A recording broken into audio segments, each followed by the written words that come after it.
Political status എങ്ങനെ mark ചെയ്യാം? Booth select ചെയ്യുക. മാർക്ക് പൊളിറ്റിക്കൽ സ്റ്റാറ്റസ് തിരഞ്ഞെടുക്കുക. വരുന്ന ലിസ്റ്റിൽ നിന്നും വോട്ടറെ സെലക്ട് ചെയ്യുക. വോട്ടറുടെ പൊളിറ്റിക്കൽ സ്റ്റാറ്റസ് സെലക്ട് ചെയ്യുക. തുടർന്ന് വോട്ടറുടെ പൊളിറ്റിക്കൽ സ്റ്റാറ്റസ് മാർക്ക് ആകുന്നതായിരിക്കും. ഒന്നിൽ കൂടുതൽ വോട്ടറുടെ പൊളിറ്റിക്കൽ സ്റ്റാറ്റസ് എങ്ങനെ ബൾക്ക് മാർക്ക് ചെയ്യാം? വരുന്ന ലിസ്റ്റിൽ നിന്നും വോട്ടറെ മാർക്ക് ചെയ്യുക. മാർക്ക് പാർട്ടി ബട്ടണിൽ ക്ലിക്ക് ചെയ്യുക. പൊളിറ്റിക്കൽ സ്റ്റാറ്റസ് സെലക്ട് ചെയ്യുക. തുടർന്ന് വോട്ടറുടെ പൊളിറ്റിക്കൽ സ്റ്റാറ്റസ് ബൾക്ക് മാർക്കായി മാർക്ക്ഡ് ഓപ്ഷനിൽ ലഭിക്കുന്നതായിരിക്കും. ഹൗസ് വൈസ് പൊളിറ്റിക്കൽ സ്റ്റാറ്റസ് എങ്ങനെ മാർക്ക് ചെയ്യാം? ഹൗസ് വൈസ് സെലക്ട് ചെയ്യുക.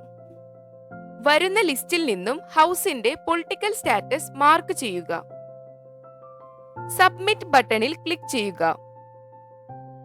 തുടർന്ന് പൊളിറ്റിക്കൽ സ്റ്റാറ്റസ് മാർക്ക് ആകുന്നതായിരിക്കും. ഒന്നിൽ കൂടുതൽ ഹൗസുകളുടെ പൊളിറ്റിക്കൽ സ്റ്റാറ്റസ് എങ്ങനെ ബൾക്ക് മാർക്ക് ചെയ്യാം? ഹൗസ് വൈസ് സെലക്ട് ചെയ്യുക. വരുന്ന ലിസ്റ്റിൽ നിന്നും ഹൗസുകളെ മാർക്ക് ചെയ്യുക. മാർക്ക് പാർട്ടി ബട്ടണിൽ ക്ലിക്ക് ചെയ്യുക. ഹൗസിന്റെ പൊളിറ്റിക്കൽ സ്റ്റാറ്റസ് മാർക്ക് ചെയ്യുക.